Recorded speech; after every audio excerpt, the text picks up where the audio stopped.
what happened was I developed a lot of tooth pain in the back of my mouth, and I didn't know what to do. So I talked to family members, and they suggested that I see someone who they were seeing.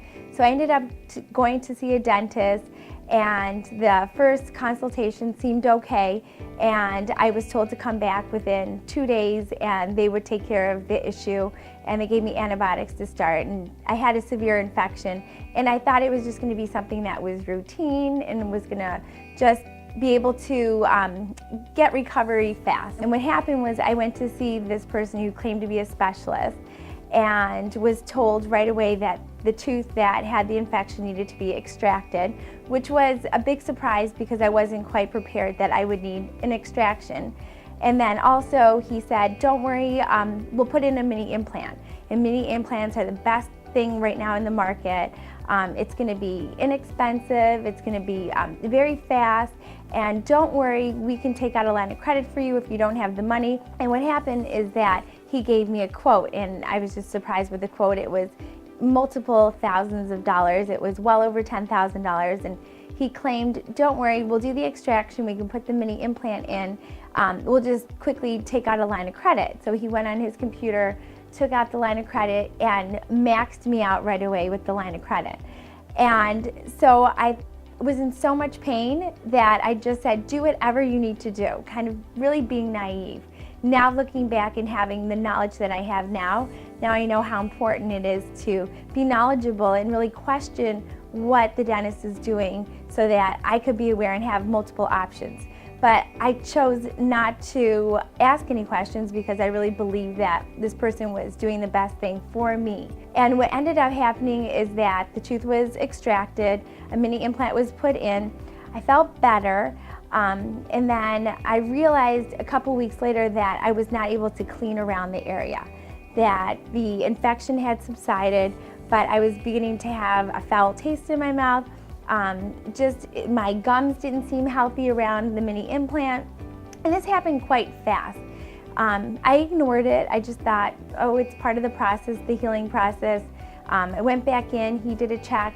This doctor, the original dentist that I saw, said, don't worry about it, it looks fine. If anything, we'll do a little tweaking if need be.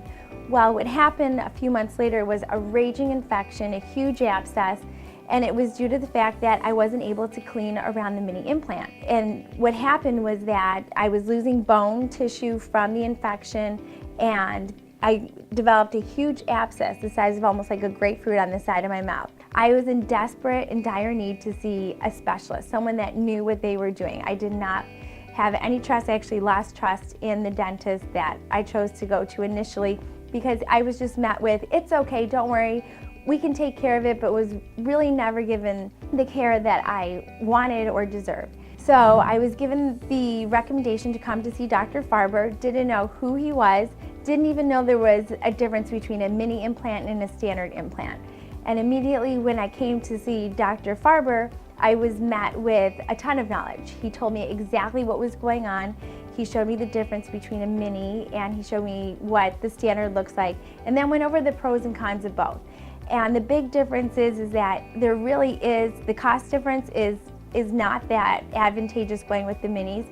And long term, the standard is by far much better because I'm not going to have that risk of the mini failing and coming back. With the standard, what Dr. Farber had said is that it lasts a very long time and rarely do they have complications. So I definitely was so excited to be in Dr. Farber's hands where I feel like he's the expert and he gave me the best care possible. So the days following, I was able to come in.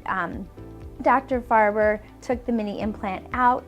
He did bone grafting on me, and then we waited a few months. I was able to heal faster than anticipated. My bone was building up, and then Dr. Farber then went ahead and advanced with the standard implant. And I haven't had any problems since, and I've been extremely, extremely happy. Well, being a single mom and living on a restricted budget is difficult. And walking into a dentist office where they claim to be an expert and they're gonna help me and giving me this line of credit, it was the only option I thought that I had. And so, of course, I took it, but then at the end, I realized that it put me back. I was faced with a tremendous amount of debt. I still needed to pay off the credit card.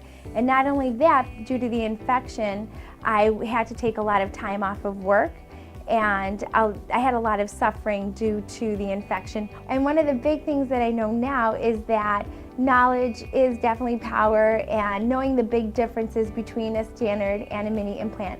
And what's quite scary for me, being a single mom, is I see so many different commercials, I see so many different advertisements for the mini implants, and it's attractive to anyone who is on a fixed income, not only a single mom, but someone who may be on a fixed income.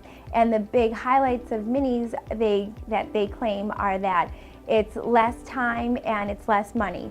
But the reality is that it's actually more time if they fail, and also it's more time and suffering as well. And coming to Dr. Farber, I feel that I actually paid less getting the standard implant over the long run, because I had to go back and get everything redone, which took a lot of time and energy away from my family as well as our financial resources. And if I would have known what my options were initially, I feel like I would have had a better outcome faster. Oh, recommend mini implants? Absolutely no, no way.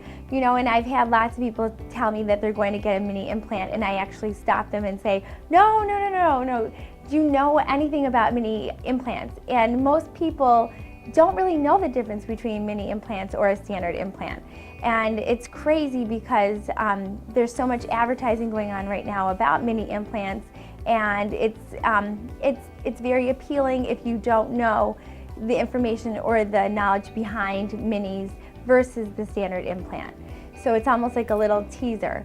But knowing the difference is very critical and key in not only your health right now, but long-term health, because your teeth are extremely important. Buffalo Dental Implant. Make the choice that's right for you. Call 882-3777 today.